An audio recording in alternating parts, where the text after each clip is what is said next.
I'm pretty sure that you are waiting for a security talk, which is the next one. And I'm gonna actually introduce our awesome speaker, Oti. She is a team lead front end and a software engineer and consultant and also trainer.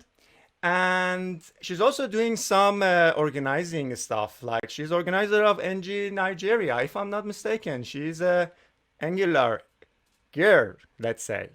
And she's a chef. So, hello, Oti. You're muted. I think you should unmute yourself. Hello. Okay, can you hear me now? Yes, we can. Hi. Clear and loud. Very nice to see you. Tell us, what was your best dishes ever? My best issues of what? Dish you cooked already. Yes. So in Nigeria we have a soup called oha soup. So it's eaten with what we call gari, is a root for, yeah. So that is my best dish. Yeah. That was fantastic. So, I cannot keep our audiences waiting. So because they are impatiently waiting for your awesome talk. So you're talking about security, which is one of my favorite topic. And I'll leave the stage to you. We'll see you after your talk. All right, sure then. Okay. Hi everyone. Yeah.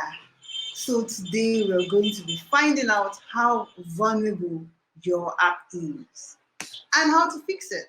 I think that's the better part. Yeah, so most times people are like, isn't security kind of overhyped?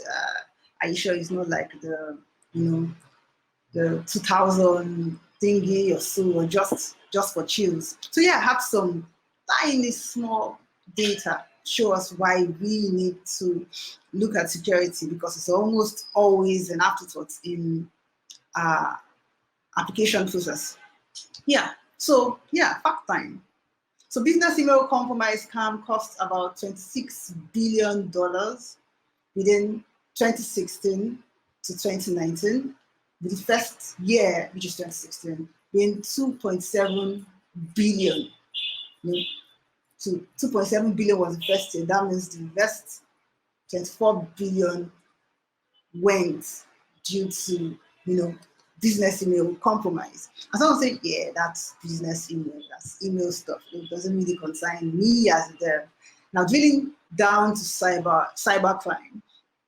Now cybercrime specifically has cost 3.5 billion in only 2019. So I could only get data for 2019 because 2020 isn't over yet.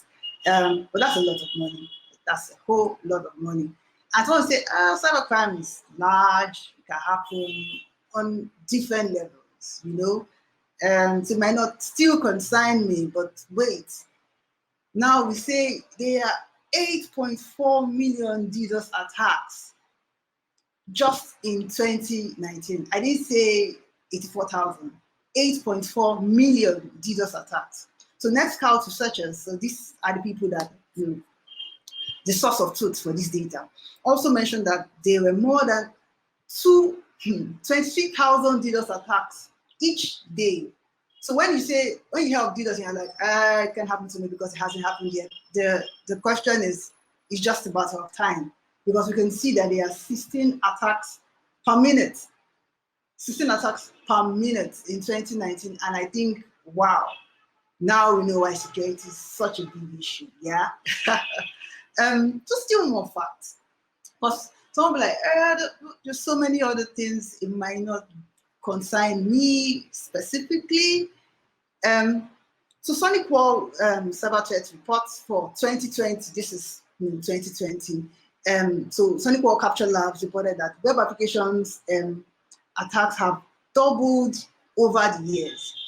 So truth is, might just be next if you don't do what's right. I say, okay, what are the main avenues for this attack? SQL injection. Say, okay, I've heard of that. Broken authentication, session management, and the popular XSS. Yeah. So this happens, and people are losing money, services are going down, businesses are shutting down because some things are not in place. Now, in the security field, the attacks may seem to be a small chunk of it compared to the business email attacks and the rest. But if we can secure this, why shouldn't we? Yeah. So that's this stuff. And yeah, Oti Kelechi, like the MC rightly said. So presently, I'm a senior front-end engineer at Cobalt 360, a logistics company. I've worked on quite a couple of projects, like almost 7 years of development. The first 2 years were on backend, and the other 5 focused on front end. So be it fintech industry, the e-commerce, data and math tech industry, and now the logistics. So yeah, I could say I have quite a vast knowledge across applications. So you can find me on Twitter with OT_Kelechi. On GitHub, you see the other profile, the one that looks like a chief. Yeah, that's me. That's me. Yeah. So back to what we are talking about now. Security is very, very large. Now, am I going to touch everything? No, we can do that in the time we have for today. So we're going to be focusing on 3 major areas, which is the first level security, that everyday things we can do to secure our apps. And I believe when I'm going to the first level security, a lot of people are going to say, yeah, I do that already. Even the HTTP protocol, people say, okay, yeah, that happens for me already. So then we have HTTPS protocol. We've heard so much about HTTPS, and yeah, Chrome forces us to use it now. That's why some people have used it. But what benefits can we actually get from using HTTPS, and how can we use it in its totality to benefit us? Then the CSP headers. I can't talk about security on the web without bringing CSP into the light. So the basis of this talk is more from a front-end perspective, and it's good to see that a lot of people are attending. For those that uploaded their profile are front-end people, so it's good. So I'm still going to mention some things that touch on ops, because the front-end has to be deployed, and then the APIs, but I'm seeing it from a front-end developers, front-end engineers perspective. And last but certainly not the least, how vulnerable are you? Are you even vulnerable? Yeah, this stuff meant for you. So yeah, so you may have an application, and the security of the application looks like this. And you look at this door, the wood is like almost gone, but someone say, yeah, it's locked. But can it really stop anyone from coming in? I don't think so. So let's say our application starts like this. We want to do it and see how secure we can make it. Yeah. So first level, don't send passwords in the GET request. Now I've seen some APIs where passwords are being sent in the GET request, and they're like, hey, developers would like to add you another. Hey, as long as the person gets the password and it's not showing in the URL bar. But the thing is, by the time it gets to the server, in the server logs, is there. Like your password is in the server logs, like just literally there, just URL, and every other login. So please don't send passwords in GET request. A password shouldn't even be GET request. Be in the body, be in the header. That's where it should be. Then don't save your passwords, in plain text. Don't, you shouldn't send passwords. I believe what the backend shouldn't know, they shouldn't know, right? So the user trusted you, the front-end person, to do due diligence and there. So yes, don't say send, that's on the front end, and save for the backend. I think the backend one is more obvious. You dare not save passwords in plain text. Ensure your APIs are secure. Now there are a couple of methodologies we can use for this. There's OAuth, there's the OAuth 2, there's OpenID that we can put in place to make sure that your APIs are secure. And somebody say, yeah, but I've seen APIs where the emails are being used to authenticate, like to know that, okay, this is who is sending this, or the user ID. That's not good. That's not good at all. You can use OAuth2, have refresh tokens, so your tokens change after a while. This is very, very important. It's important that you don't do that. Then ensure you have a circuit breaker. Your APIs have a circuit breaker. So when I say circuit breaker, in this context, I'm talking of the rates. Your APIs are rate limited. And it's also okay, I know rate limits from when I'm using paid APIs, but you can still use it even if it's your APIs. So what circuit breakers do is they help the denial of service attacks that people have. So maybe there's some bot trying to make your site go down for whatever reason.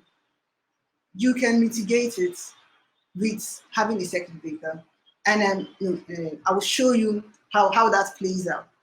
Then, sanitize users' inputs. Validate and sanitize. Yeah, most times validating your inputs is for user experience, and sanitizing the user inputs is more of where the security comes in. But if you're using frameworks, Angular, React, most of them already try to do this for you.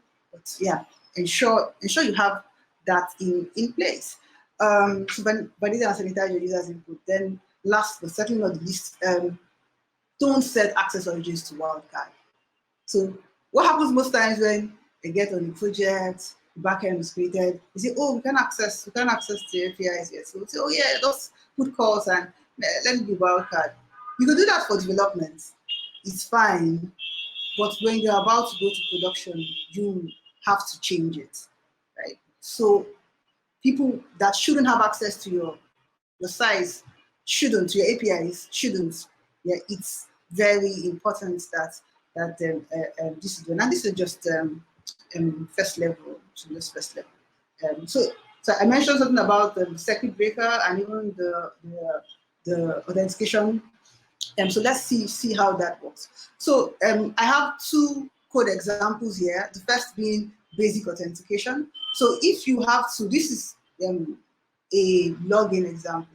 So you have to send a password. You can use basic auth. Basic auth is quite simple. Just basic, either your email or your username and colon the password. Then a base64 hash of it, right? So most times security on the front end sometimes may not 100% mitigate the risks, but the person still has to do some form of hard work to bypass you. And if you do everything said in this slide, you have almost zeroed those chances from the front end point of view. Yeah, so we can see this. So it's sent in the authorization header. You can see this. So this is secure to some extent. Yeah. Now I mentioned the circuit breakers. I mentioned the rate limit. So this is what you would see, right? So this is the rate limit. Now this is the amount of requests per hour that this particular API is allowing, and this is the X rate limit remaining. And you can see 39 million. I have made just one request, and this is the reset time. So as a front-end person, you're working with a back-end person, and you're making an API call. Please ensure these things are there. If it's not there, hey, see, you need to rate limit your APIs. Yeah, these are things we have to ensure that we do. And with all this being done in our app, you can say, yeah, our app's security kind of looks like this. Yes, this is secure. So I'll say, yeah, this is secure, we can go home. But there's a lot more. There's a whole lot more that can be done. So we move over to HTTPS protocol. Yes, Chrome has disturbed and haunted anyone that doesn't use HTTPS. And people are like, okay, a lot of people just use HTTPS because Chrome would say you are not secure if you don't. You're actually not secure if you don't. So what this HTTPS protocol does, it encrypts everything that you are sending from the client side to the backend. So even if somebody wanted to intercept, all those is encrypted information. So the major aim for HTTPS is to mitigate man-in-the-middle attacks. And let me explain the man-in-the-middle just briefly.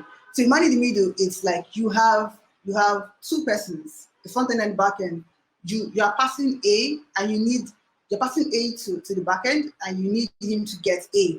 But a man is in the middle and collects your A and says, nah, I'm going to pass D. That's exactly what happens. And yeah, it's certainly not what anybody wants. Yeah, so that's why we use HTTPS. Now, after you have set up HTTPS, you've seen, oh, the secure sign, and it looks nice. You're like, yeah, I'm done. No, not yet. So some people might still type in HTTP in the URL. So what happens then? Does your site become unsecured all of a sudden? So ensure you set up HTTP redirects to your HTTPS site.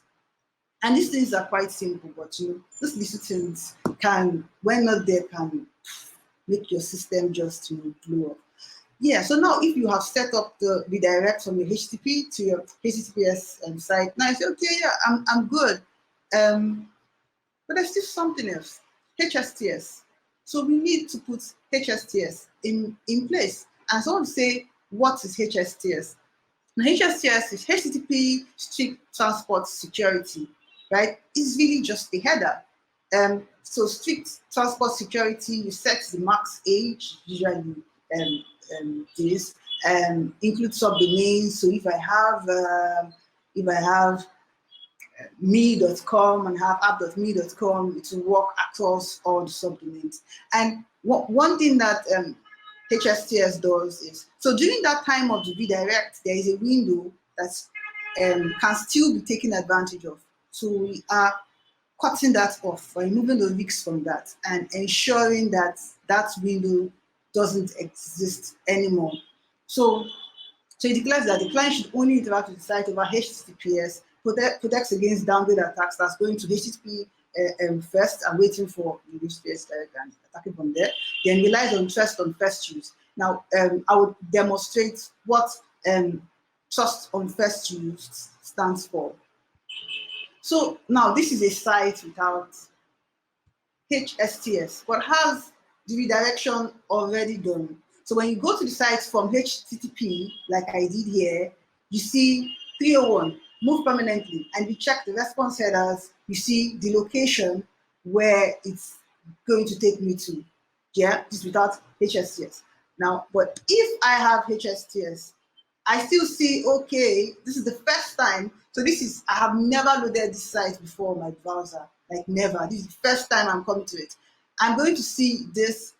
Then I would see the strict transport security headers coming along.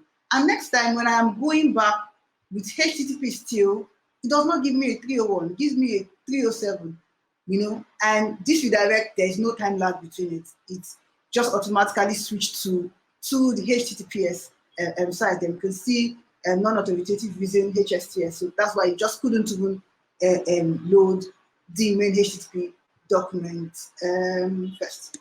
So if we have these things in place, I think we're safe to say, yeah, this is how our app security looks like, which isn't bad. This looks good. Like, yeah, this is how most of our doors are. So, what more is there, right? What more is there to add? Just a little more, CSP. I totally love these guys. So what's CSP? That's content security policy. So it's an added layer of security that helps to detect or mitigate attacks around cross-site scripting and data injection attacks. Also, anything that's an external script to deface your application, data theft, CSP will handle that for you, or can handle that for you, because it depends on how you use it and what you tell it to do. So what can I do with CSP? I can stop injected scripts. So scripts will no longer be able to be injected into your app. It's not just going to run. It's not going to run. Your browser is not even going to allow it to pass. And all you have to do is to just set the unsafe-inline property to your CSP, and that's all. There's so much more we can do with the CSP. So stop access to unknown resources. Now, I believe everyone or most companies, they have a folder for assets, they have a folder for media. So you can say, oh, media sources are only meant to come from here. Any other thing that is not from here is obviously malicious, and you don't want to run that. So this can help you to solve that. So the image source for images and media source for videos and the likes. So API calls. So if there was no script injected into your app, and I'm just going straight to the console of the application that is open, and I'm trying to make some API calls to move some data from however you got to, maybe the other part of the app was not secure, this would stop it. So you only have specific APIs you can call. And I feel this is speaking easy for a lot of people to do, because most APIs are calling a gateway. Most API calls are from a gateway, and they usually have, for many companies, API.this. So you just set that URL as the URL you should, that you should be expecting an API call from. And when it's not that, don't accept this request to pass through me. So yeah, iframes. Now the iframes issues, I think it's one of the most popular issues that I'm aware of. So the way it works is this. Now, after this person has maybe gotten a URL that is very, very similar to probably your bank's URL, and say, okay, after they've gotten this, they don't want to build the whole thing and make it look like a phishing site, yeah? And they say, oh, let's make it even look more realistic. We will get to the original site, and plug it in an iframe. And so we're going to say, okay, but it's still that other site. There is no risk to me. But the thing is, they listen to keyboard events. And as these keyboard events, they can pick up your email, they can pick up your password, which is what they wanted, in the first place. So this is one of the most used attacks. I think it was very common a few years back, but a lot of people have reduced these chances. But yeah, people still test for this, and so many sites, so many still don't have this on them. And just by using this flag on with your content security policy header, you will be fine. And now, last here. Now, whenever I tell people about CSP, tell them about the advantages, they're like, wow, I need to use it right away. So they move over to MDN. I love MDN. MDN is my go-to guy for anything. Is my Bible, right? So they go to MDN, or can go to Google Docs, because Google actually explained this very well on their own site. But I prefer the MDN Docs. And you just pick a sample and you just paste it, because you can put this in your head, in the head of your HTML, like that easy, yeah? So you can put it in the head of your HTML, and it's working already. But the thing is, nothing happens. Nothing is working on the app. The APIs are not working anymore, obviously because it's not properly set, and a lot of panic comes into play. So to test this, to see, okay, what are the things it's going to flag, you can use this header, this instead, yeah, content security policy report. So it's only going to say, okay, these are possible things that would have happened. This is what I would have blocked. So it makes it easier for one to learn and choose which of these properties they want to use. And please, the content CSP is not limited to just this that I mentioned. There's a whole lot more. I really would advise that you go over to MDN Docs and totally consume content related to CSP. Yeah. So now this is the next question. Okay, so how do I do this? I showed you the one for HSTS that you put that the header right there from where it's being said. This can even go into your HTML head. With this, is already in your HTML head. Yeah, saying the default source for this is yourself. That's the application that is calling it. And the connect source here is only API calls from api.example.com. Then we don't expect any charge. You don't have any object sources. So that's where you have blocked any of those things if anyone tries to use it. Now, this is very simple. So yes, in as much as you can use it in your HTML, I would advise that you still take it a bit higher and put it in the headers of the server that is vending your application. And when you put it in the headers that is vending your application, the advantage that you have is you can do the iframe ancestors, because that does not work here. So there are some things that don't work on the browser, but if you want to take full use of CSP, you can do it in the HTML first, test it out, talk to your ops guys and say, see, this stuff works, I think we should put it there. Now, initially, I mentioned DDoS attacks and how rate limits help DDoS attacks, and that's to the API. Now, as a front-end person, we know DDoS attacks also still come to the app itself, that's the front end of the application itself. So for me, I like to use static storage like AWS S3 to host my front-end application. Of course, when server-side rendering is not needed, or Azure Block. So the availability time is going to be way up there, since it's a static vendor. We can slot it to a CD and use a Cloudflare to redirect to it. Yeah. So if that is being done, now your question will be, okay, so how do I put my headers in this? Like how do I put my headers in this? So I'm showing us how to do that. And it's quite simple. So yeah, with all this done, so with CSP in place, you have done HTTPS the right way and the other basic stuff I mentioned earlier. I think your application security will look like this, and this is good. You'll be like this guy standing and looking at your hard work and saying, yeah, this is what's the wow. This was indeed what the wow. Okay, so if you need to set up security headers in Amazon, so first you need to set up HTTPS to your S3 buckets that you are using to render your site. You will need a CloudFront to do that. And so there are issues like, after I set up with CloudFront, whenever I make changes, I don't see them immediately. You have to invalidate your caches. I'm not going to go very deep on that. So you can set up HTTPS with CloudFront, and to add these extra security headers, there's the CSP headers and the HSCS headers. You can look at Lambda Edge to do that, and there are quite a lot of articles outside there that and are quite straightforward as well, that can help you to mitigate this risk. So with this, I have come to the end of the how to prevent it. Now the big question, how vulnerable are you? Really, how vulnerable are you? So one URL, observatory.mozilla.org. Yeah, totally love Mozilla.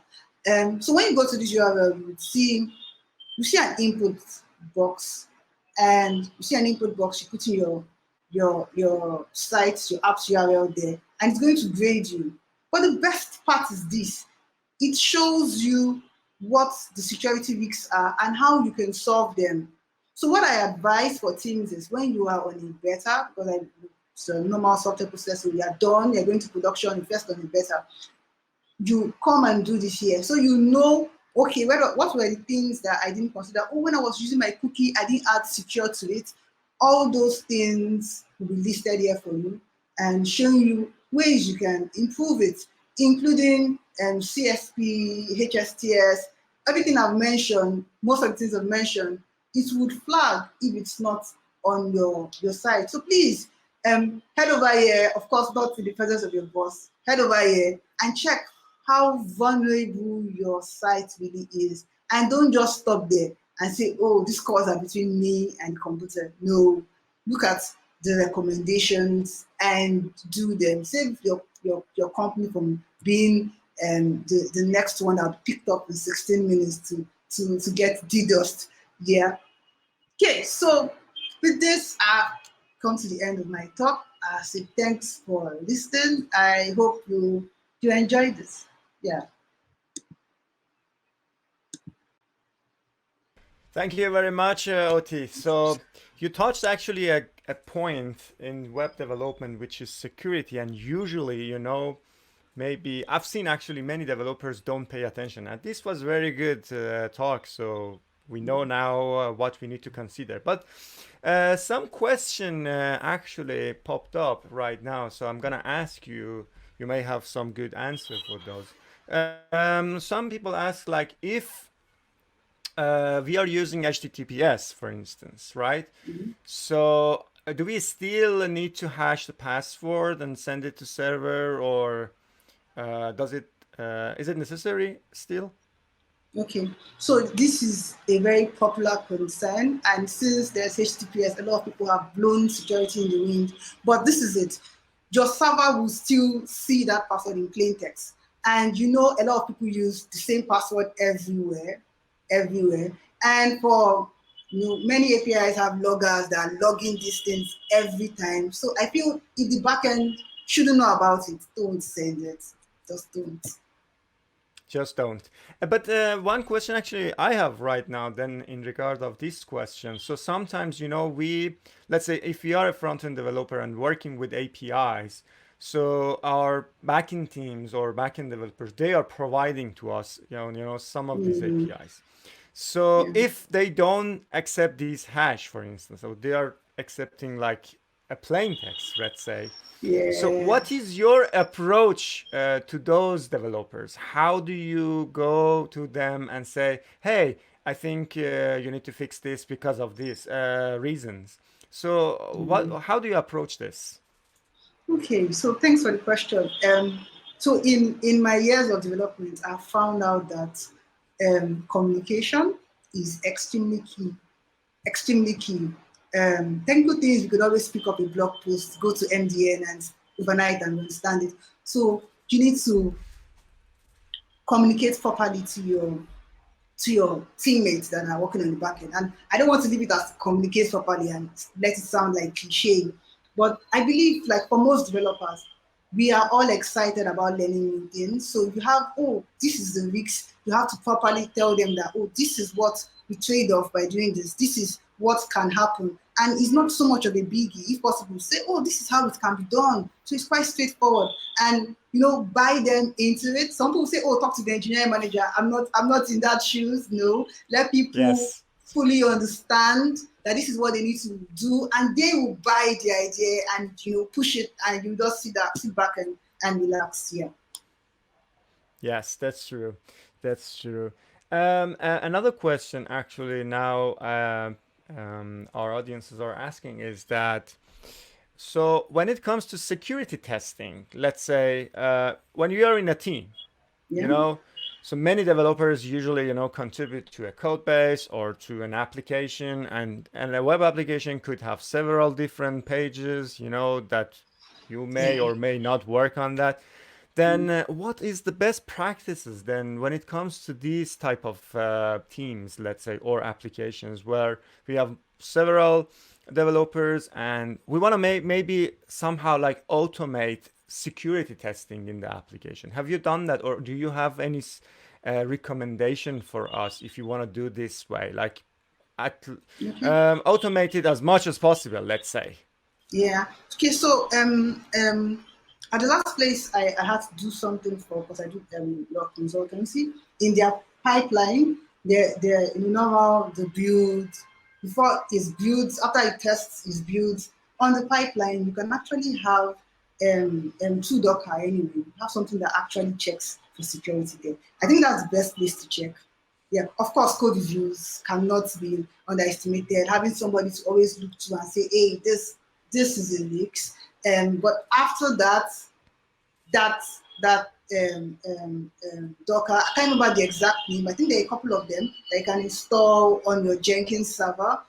So it runs that test for you. I can have a particular percentage you want it to. Once it gets to that level, it can pass. If not, you have to go Mm. fix your security bugs. Yeah. Okay. Okay.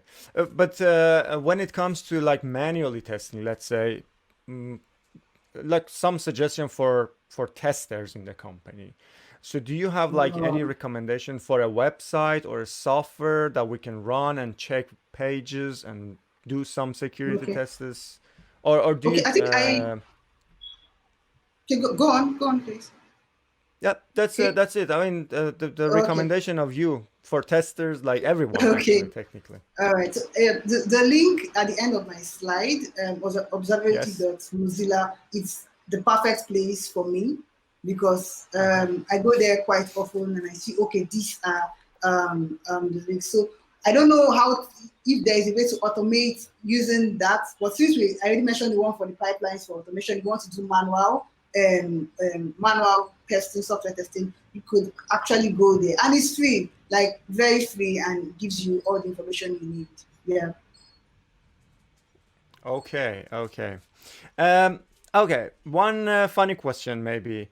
Among all of these tips that you gave to us, like about security, Yeah. which one do you usually forget to check? Okay, the most popular one that I forget are the CSPs, because I don't want the CSPs when I'm still developing. But the Yes. the check for me is, when I'm moving to prod, I'm like, okay, I have to do this. I have like a checklist that I also always have to check to make sure that I don't just go live like that. So yeah, the CSP headers generally are it for me, especially the iframe one. I'm like, yeah, but thank God for teammates. Yes. Yeah. Yeah, exactly. So, which one do you like the most? And you say like, oh, okay, if I start, I would definitely go for that first, you know?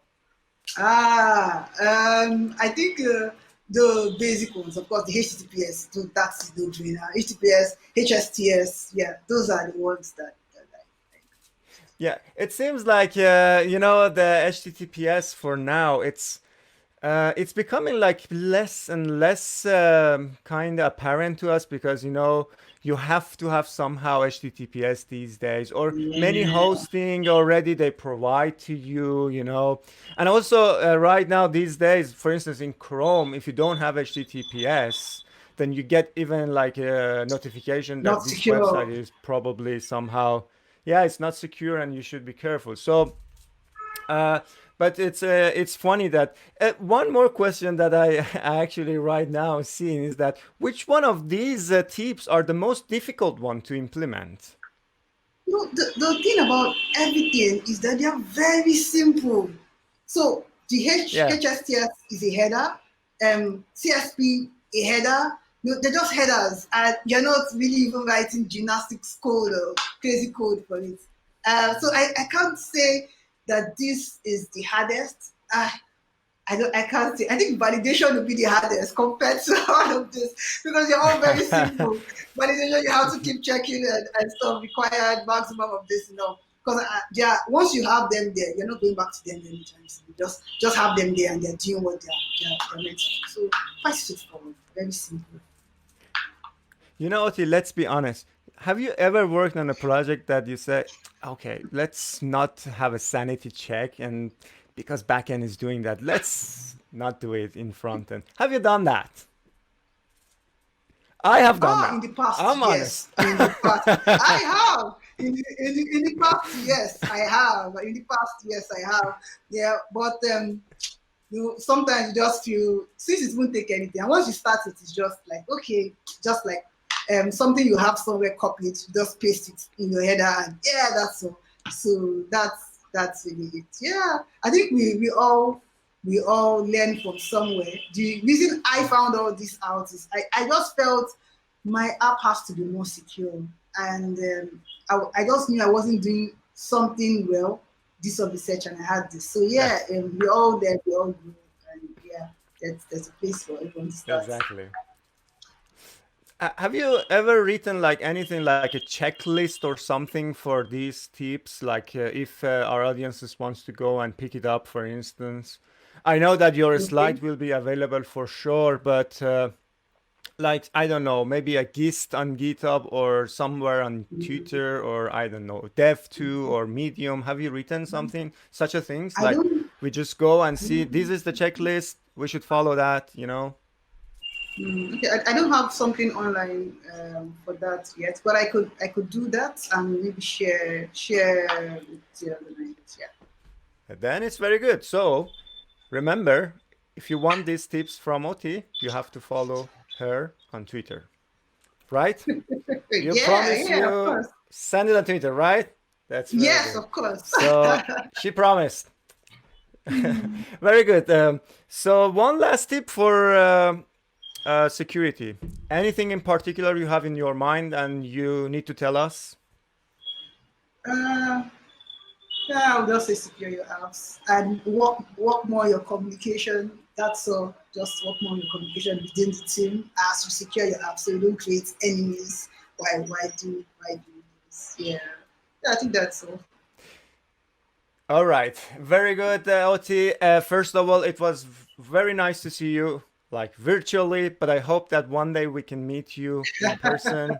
Maybe in Verona, usually in Italy, Same for here. this Same conference. here. I don't know. Hopefully next year. Yeah. So thank you for joining us from your hometown right now, and Nigeria. have a good Yeah. day. Yeah. Thank Have you. a good day. Bye.